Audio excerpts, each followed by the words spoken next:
Good morning and welcome to our first People Hub of 2024. I hope you have a great year so far.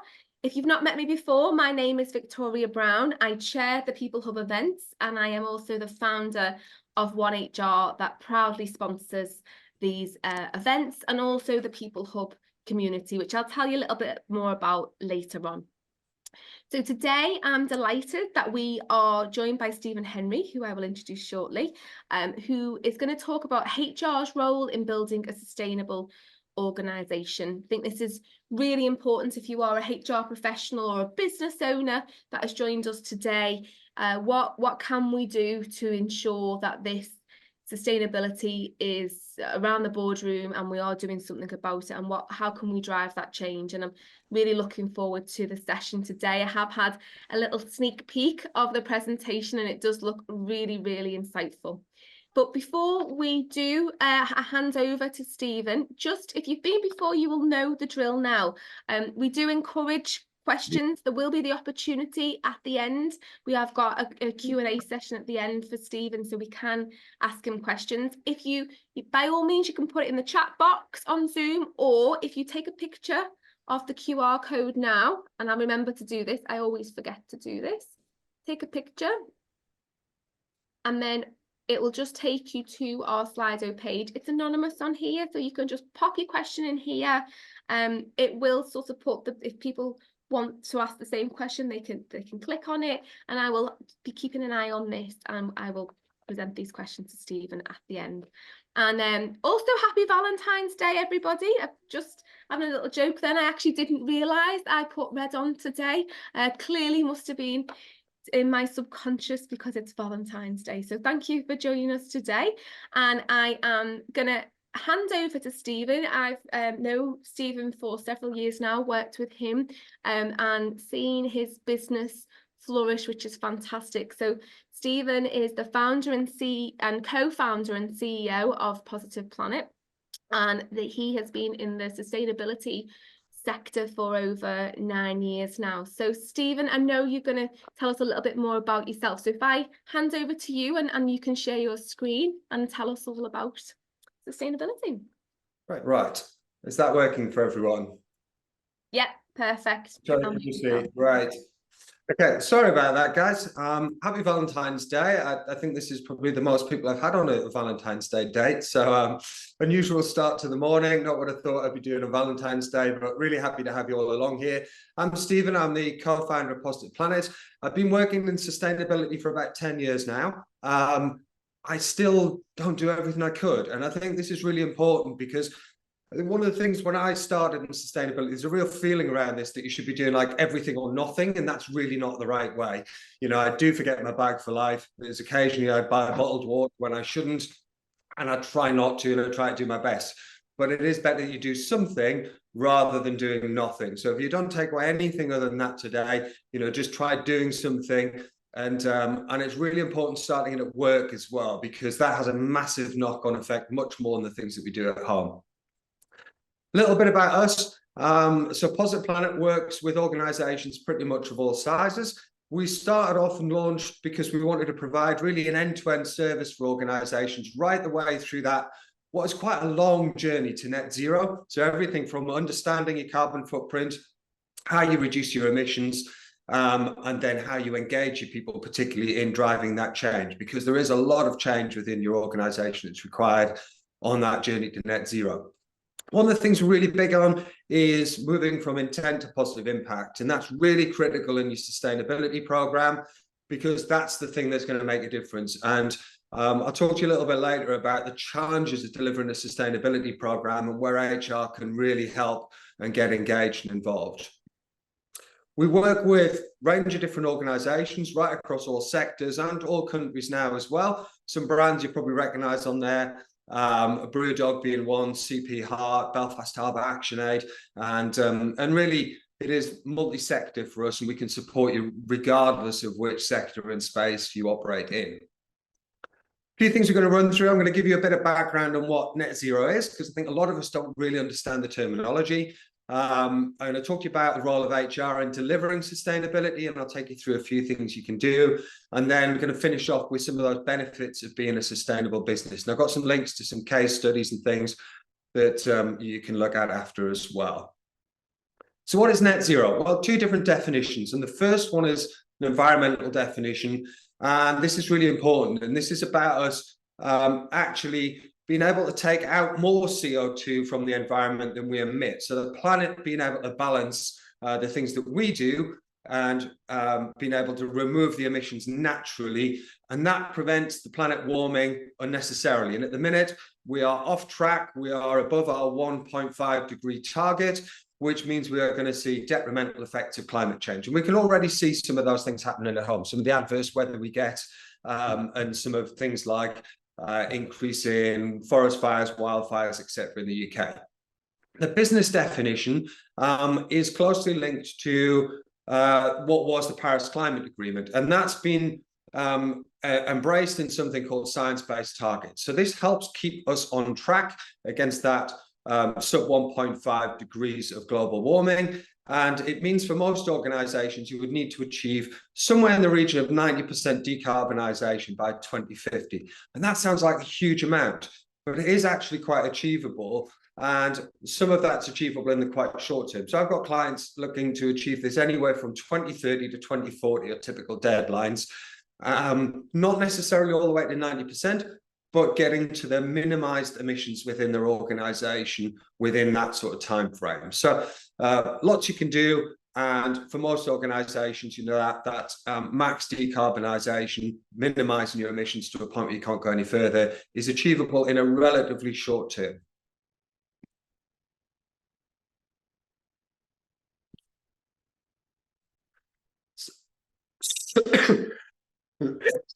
Excuse me. It's worth touching on what sustainability means as well, because it's another term I'm going to use as we run through the slides. And sustainability, I like this term a lot, and we talk about this a lot rather than net zero so much.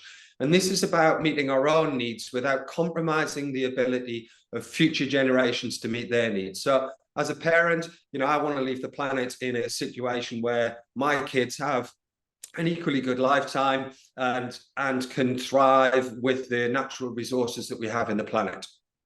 And one of the things that really brings this home for me, well, just before I jump on that, it covers three things on sustainability, which is environment, economy, and society. And you'll sometimes hear this talked about in a triple bottom line of people, profit, etc., and planet. And these are things that this sustainability message is becoming really important within business. And one of the reasons why I think it's really important, it gets missed quite a lot, is that half of the world's GDP is highly or moderately dependent on natural resources in some way. And if you look around, you know, I'm sat here, I've got natural fibers on, my desk's made of wood, other furniture in my office, my breakfast was all farmed ingredients, etc. And I think it's really easy to forget how many things that we get from nature and how much of our business just relies on nature on a global basis. What's frightening is in my lifetime, there's been a 70% decrease in global wildlife populations, and 10% of our potential economic land is being lost due to degradation. So you can see we're depleting resources at an alarming rate, and this is accelerating as well. And therefore, we put our income at risk. And, you know, that's something we need to keep those things in mind, because sustainability goes hand in hand with strong economics and good business as well. So how can you reduce your climate impact? I'm going to talk to you a little bit about the process of measuring your carbon footprint. And I'm also going to then just show you a simple pathway to net zero and the type of journey you as an organization might take. When we measure carbon footprints, we use something called GHG protocol. It's an accounting protocol that's used globally. Pretty much 90% of the world's carbon footprints are measured using GHG protocol. The exception is in France. They have something called base carbone, which is 99% based on GHG protocol as well. So every framework's pretty much standardized around this GHG protocol. And it breaks down your emissions into 3 categories of Scope 1, Scope 2, and Scope 3, imaginatively named, and then looks at those direct and indirect emissions within your organization, and also the things that are both upstream and downstream. So if you manufacture something, upstreams, all the things that happen in getting materials to you as an organization, downstreams, what happens when that item gets shipped and somebody uses it within its lifetime. I've circled the things on there where HR typically gets involved in the carbon accounting process. So we may liaise with HR functions, not in every case, but typical ones around things like company vehicles, so any company-owned assets, company cars, etc. Investments, and you may think, well, we don't have any, but company pensions fall under investments. Things that you purchase within your organization, so purchase goods and services, and then things like business travel and employee commuting. So you can see typically quite a few of the categories will involve HR in either collating the data, helping us to understand where your emissions come from within your organization relating to those categories. So I'm not going to go into this too much. I thought it was just useful to give you a sense of this as to how we calculate and the things that you might be asked if your organization starts some sort of carbon footprinting process or a net zero program. This pathway to net zero is it's not a prescribed journey. It's very much a kind of, these are some of the things you could be doing. And across the top is typically the things that most organizations will do. They're the standards, if you like, the basic things. Underneath the little roadway there are some of the additional things, the value adds you could do as well. And again, I'm not going to go into this in detail. I've got on the next slide a link which we'll share out where you can download a document that we've pulled together that will help you understand your pathway and some things you can do to achieving net zero. But if you look at this, you will see that right from the start, there's HR's footprint is right across this. So in first thing in setting up that green team, typically HR would be involved in doing something like that. We talked about how you get involved in measuring in emissions. Involved in reducing emissions as well is really important. And a lot of that requires embracing change, getting people engaged and involved. And we see HR typically very much involved in all of that. And things like setting targets, communication of those is really critical. And a really important part of any net zero or sustainability program is around internal communication and how you message that out, and also external as well. And we often see HR teams, when I think about some of the ESG activity I do, I'm typically talking to HR directors, HR managers in that ESG activity, where it's got a broader social impact as well as some of that environmental impact as well. If you're thinking about something like accreditation, certification, we have a Positive Planet certified scheme.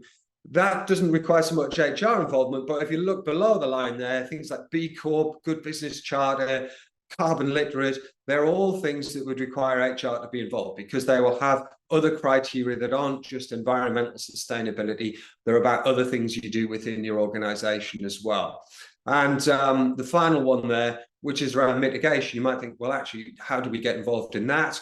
Well, again, HR can be really involved in things like giving something back days, doing activity within your community where you are, protecting the environment, helping. We get involved in local projects where we are supporting organizations to do things which helps the environment.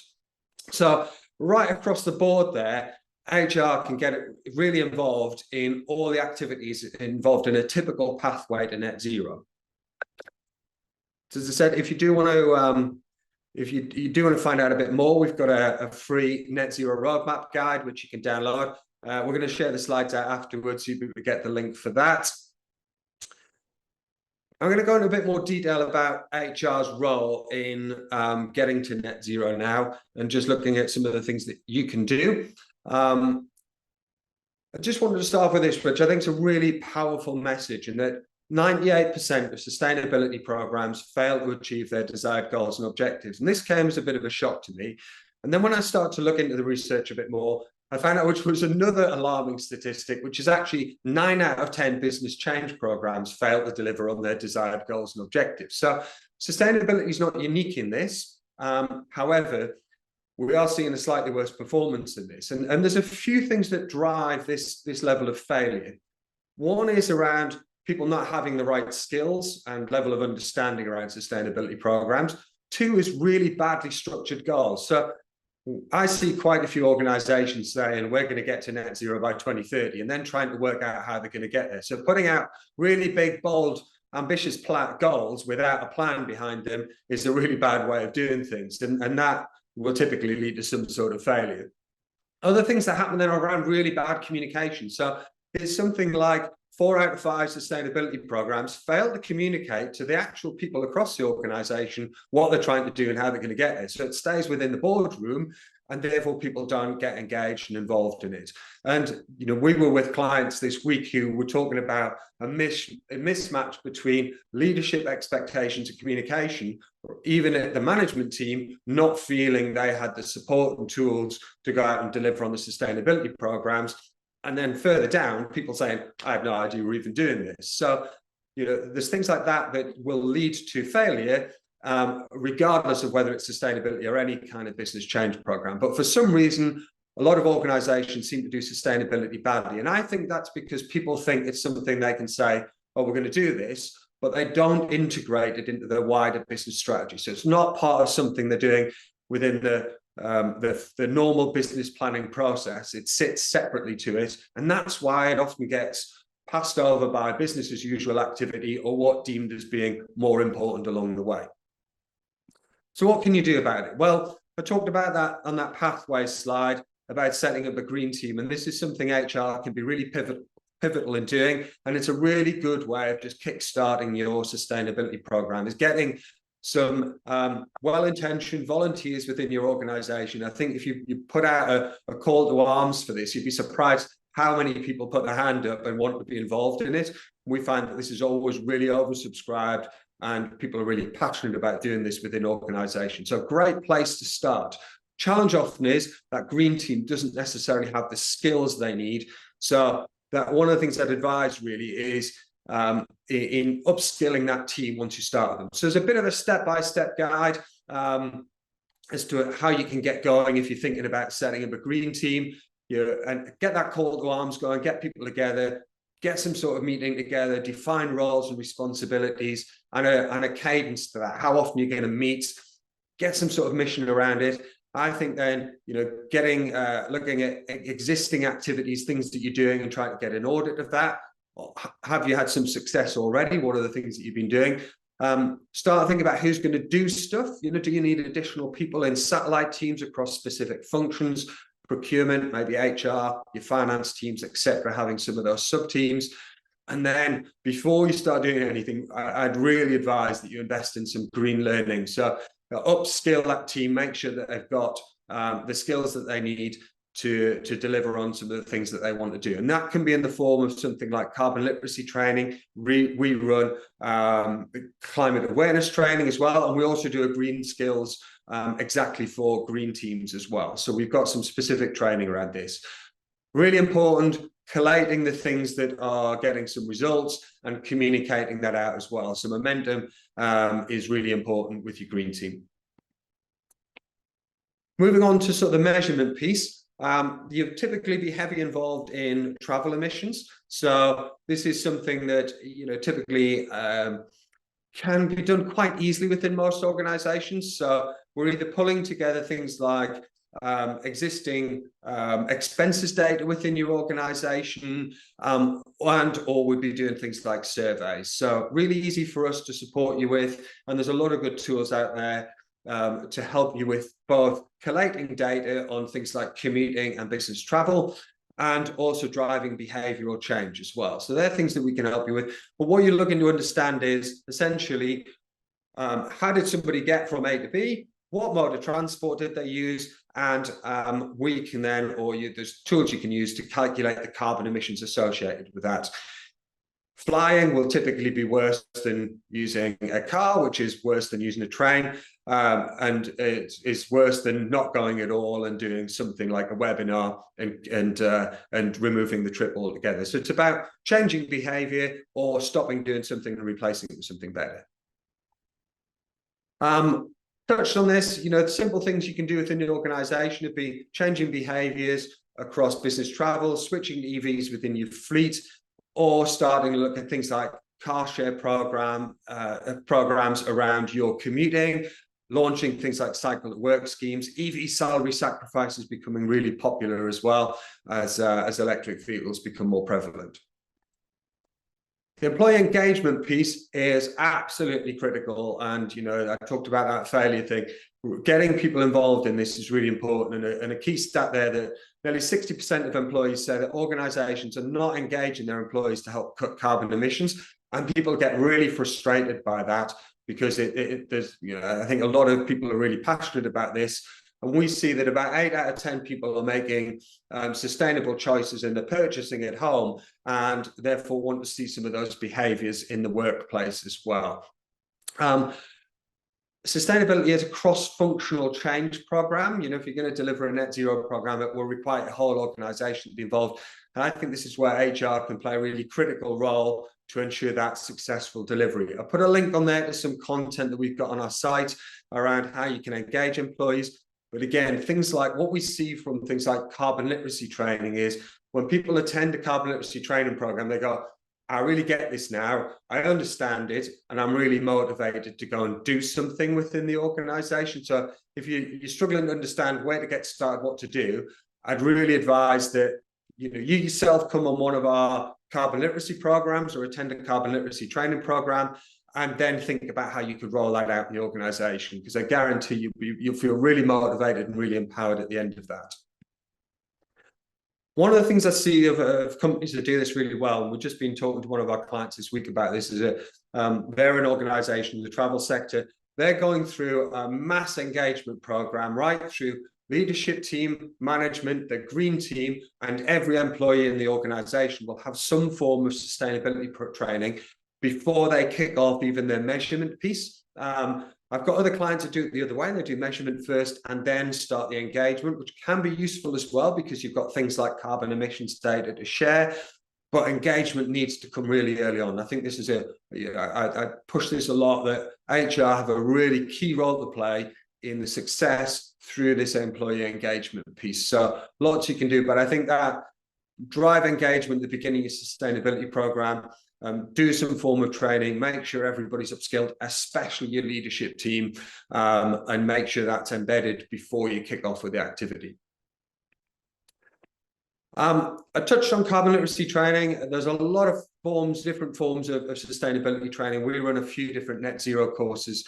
Carbon literacy is absolutely brilliant for engaging people and driving change. And the stat there on the left, anybody who goes on carbon literacy training typically sees a 5 to 15% reduction in both the personal and work carbon emissions as a result. So when you do something like CLT, you make a pledge at the end and say, I'm going to change your behavior, and this is what impact that will have. So it's a really great way of getting people engaged.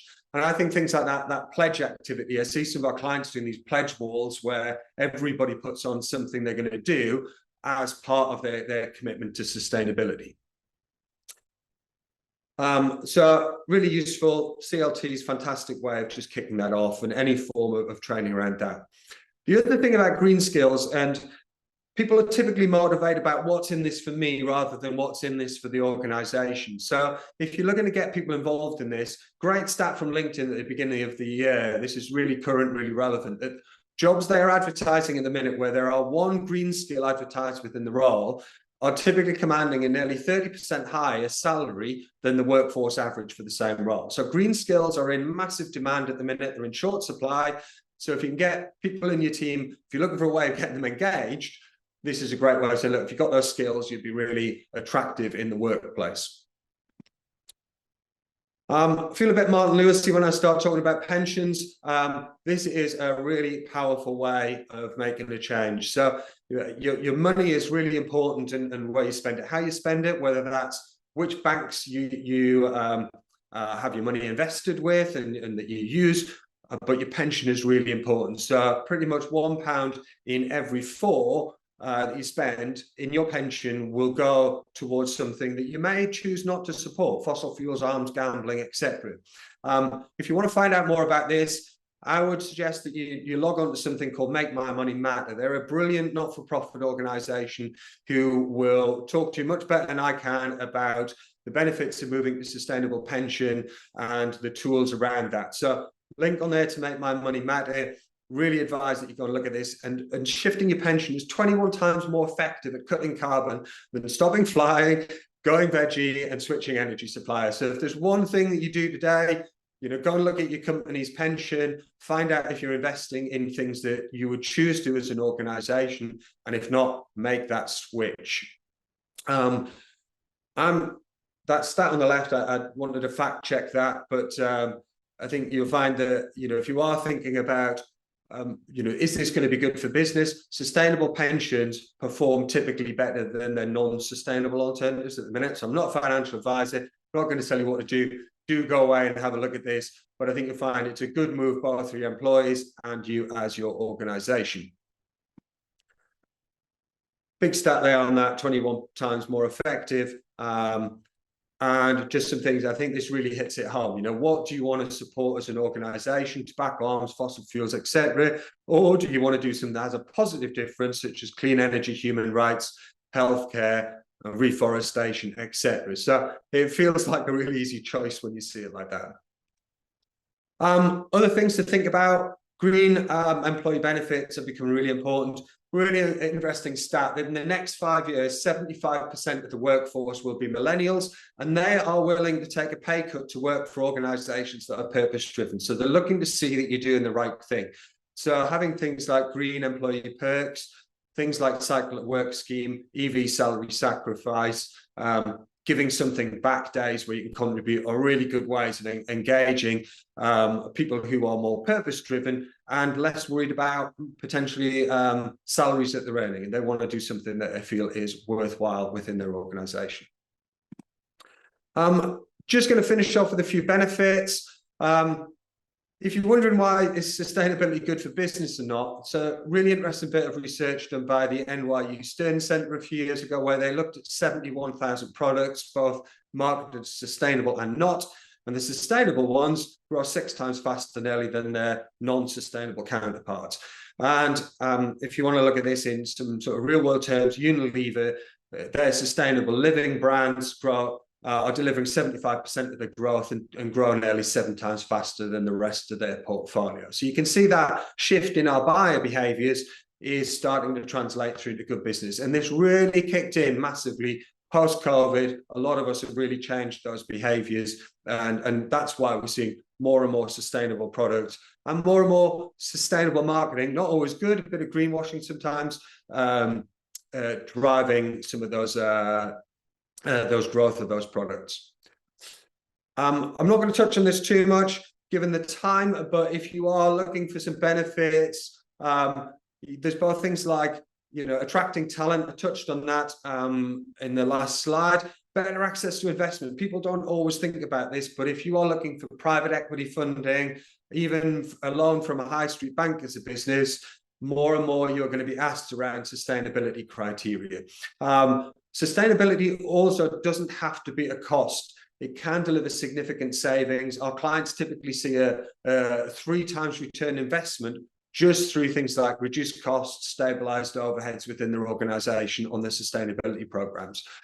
Where they really see a benefit is in reaching new customers, differentiating their brand, and demonstrating sustainable leadership. And this can deliver well over 100 times return investment on your program as you start to win new business and find new clients as a result. So huge amount of benefits from becoming a sustainable business. One of our clients, Brewdog, their sales growth in 2021, nearly half of that came from their planet-friendly lost lager. So this is the first time they'd done something that was really sustainable. They're very strong on the sustainability message. Love them or loathe them. They do make a big song and dance about it, which we really like. And it's a really big thing that they really embody within their own organization. Another one of our clients, they got a 20% increase in sales as a result from switching to more sustainable products. So got case studies on some of these and some that are just around things like internal change. Faststar, the second one on there, they were pushed to become more sustainable by their team, their employees internally, who wanted to see them take more action. So real range there of different organizations and different drivers that you can look at in your own time. If you do want to find out more, we have got a net zero for HR professionals course. We've got 2 running, one on the 21st. So what's that, a week today, which there's still some places on, and another one in April. And we've given you a very generous £20 off discount there if you use the code. So you can click through on the link, and I know we're going to share that out later. So a bit of a whirlwind, lots to get through there. I hope you found that interesting and informative, and time for questions. Fantastic. Thank you very much, Stephen. I really, really enjoyed that session. So we're just going to get, my Slido's gone off my screen, which is not good. Dan, are you going to pop Slido up for us just so that we can see? There have been a couple of questions that have come through, Stephen. So let's try and get through some of them with you now. So top one here, if someone is wondering how to get started with a sustainability program, what should they do? Where should they start, Stephen? A lot of organisations come to us saying, look, I don't know what to do, where to get started. And I think a lot of people are a bit nervous about that. They feel nearly sort of embarrassed, you know, and they're also there's a bit of like embarrassment around we should be doing more and we haven't done enough. And I get a lot of people tell me, oh, we do that, you know, we switch the lights off when we leave the room, we segregate our waste, and we've put in LED light bulbs, and all of that's great. And there's no expectation that you should have been doing any more. And I think if you are looking to get started, please get in touch, you know, and our team will be happy to have a chat with you. We do an initial consultation with clients where we'll talk them through what they can do, and we'll give them a bit of a sort of personalized journey for their organization. But I think, you know, my advice is start with that green team, get some support as well. You've seen the stats, 98% of programs fail, and they fail often because of that lack of external support and expertise to just get going, really. No, I think that's a great idea. I love that. I have made a note of that. The green team really, really does. It's important, isn't it? Rather than it just be one person, the HR professional in the business, you have to ensure that there are other people that are ensuring that this actually does. I think you'd be surprised how many people put their hand up for this. When you offer it out, you know, we see like everyone suddenly comes out of the woodwork and goes like, I'm really passionate about this, and we do all these great things at home, and I've got loads of ideas, and it really builds momentum really quickly with that green team.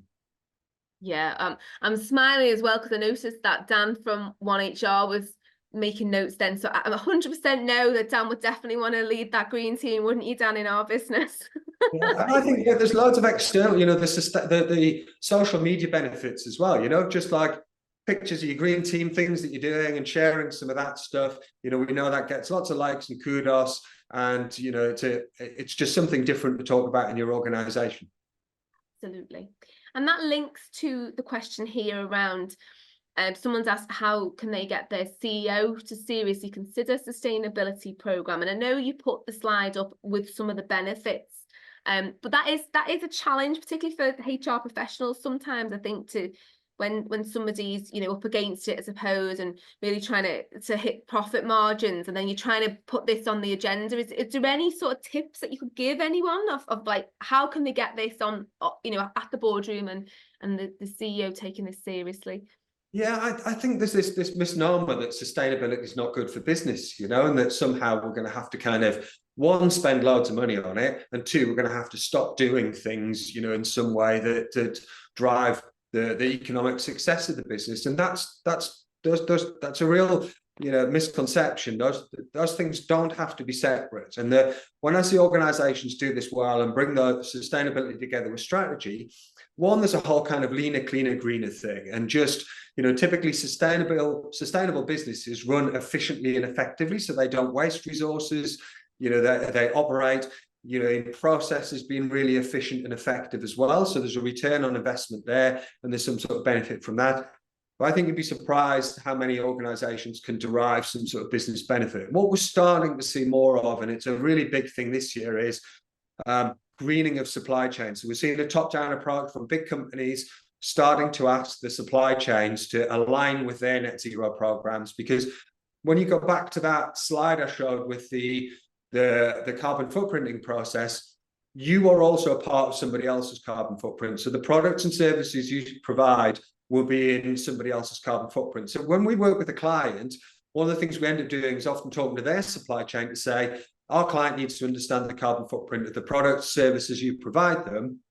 And certainly with big companies, I've just been talking to some of the suppliers for Jaguar Land Rover.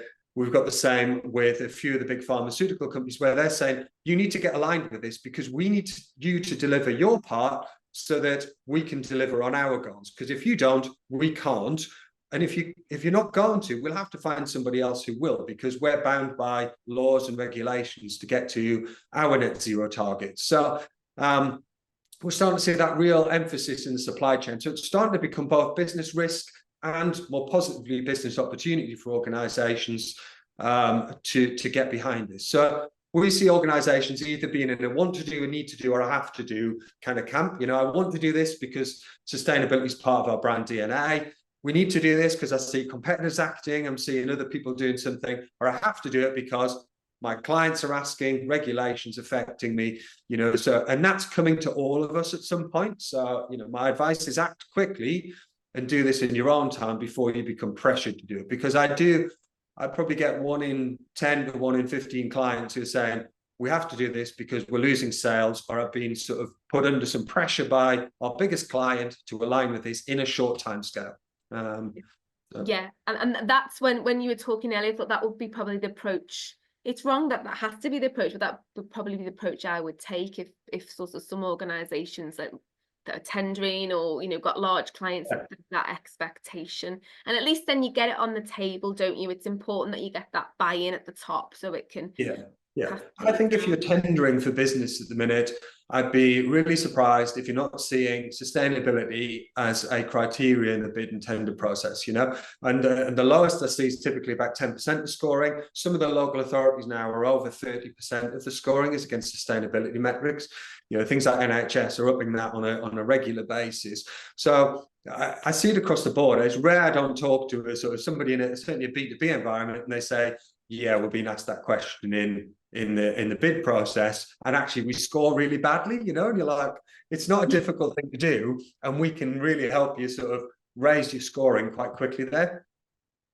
I think you've answered this question. The other question was obviously about the return on investment, which you've just answered then, which was great. Is there anything your carbon literacy course looks fantastic, and we will share that with the group as well. Is there any tips that you could impart in terms of, I'm just thinking of my children, for example, is there anything that I could take home tonight to tell them to make a little change that would make a difference? Yeah, I mean, at home, we've done some of this ourselves. It's like we started in the bathroom and the kitchen, really, of things, and just saying, can I eradicate kind of plastic from that environment? And it's stuff like, I use soap in the shower rather than shower gel, and it's just one less thing that's got some plastic. And actually, that I find that better. It wasn't nothing we did at home was a detrimental change. Everything we're able to do had some benefit, and actually, it's quite a fun process to go through with your kids of saying, what could we find that's more sustainable, and testing some of these things. And we've got, we do some of this at work as well. The guys will recommend stuff that I've started using this and it's really sustainable, and people start to make that shift. So I can't think of anything that we've done where I've gone, this has been awful and it's ruined my life. We're not knitting our own knickers or anything, and and going back to the Stone Ages. So it's very much I think you can find alternatives that are often better, are often lower cost, and don't have that detrimental impact. They have a positive impact on your life, and you will see a reduction in things like plastics. There's some great books out there on stuff that you can do just in the kitchen, of making your own things like cleaners and sprays and all that sort of stuff. So, I think getting your kids engaged is great.